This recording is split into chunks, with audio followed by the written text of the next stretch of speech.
Election commission के द्वारा झारखंड प्रदेश में जो एसआईआर का जो कार्यक्रम चल रहा है और उसको लेकर के हमारे पार्टी के सुप्रीमो केंद्रीय अध्यक्ष हेमंत सोरेन जी के निर्देश पर पूरे झारखंड प्रदेश में वोट हमारा अधिकार, कोई भी लोग, कोई भी मतदाता वोट के अधिकार से वंचित नहीं हो, उसको लेकर के पूरे राज्य स्तर पर झारखंड मुक्ति मोर्चा ने अपने कार्यकर्ताओं को सजग करने के लिए और मतदाताओं को जागरूक करने के लिए पूरे जिला में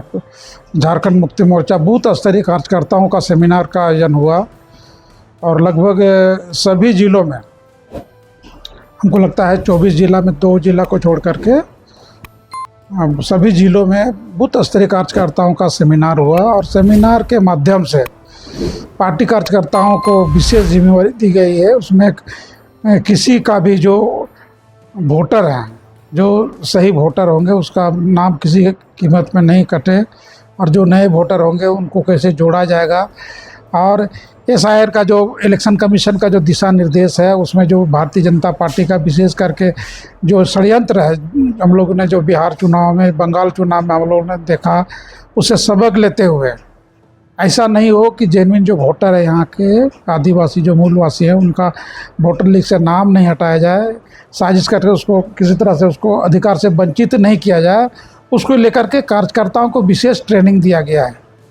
और उसको लेकर के बूथ लेवल पर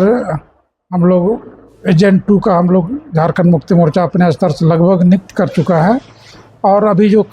अभियान जो चल रहा है इलेक्शन कमीशन का, उसमें झारखंड मुक्ति मोर्चा का हर कार्यकर्ता, हर मतदाता के साथ हर बूथ स्तर पर लगे हुए हैं।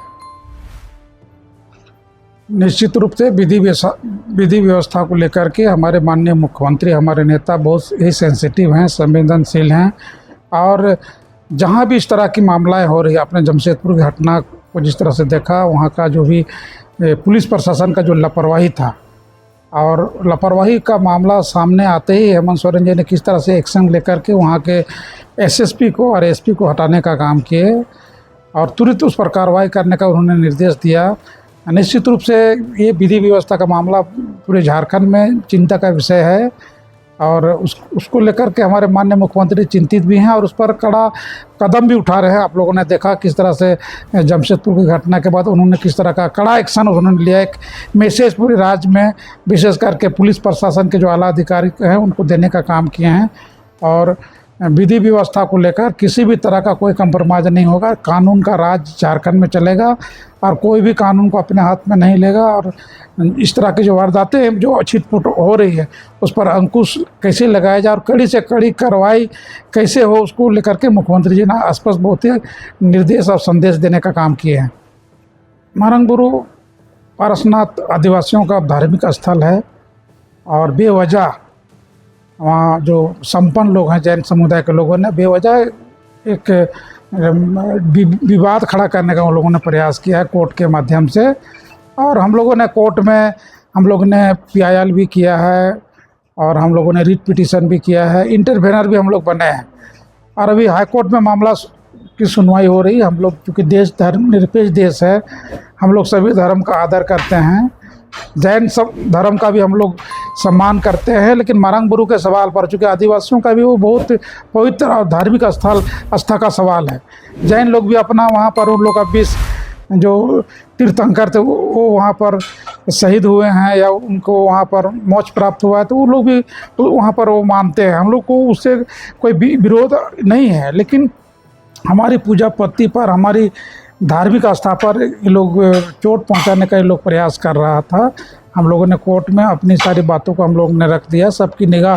कोर्ट की ओर है और हमको लगता है उसमें सरकार को भी लोग गुमराह करके मद मदिरा और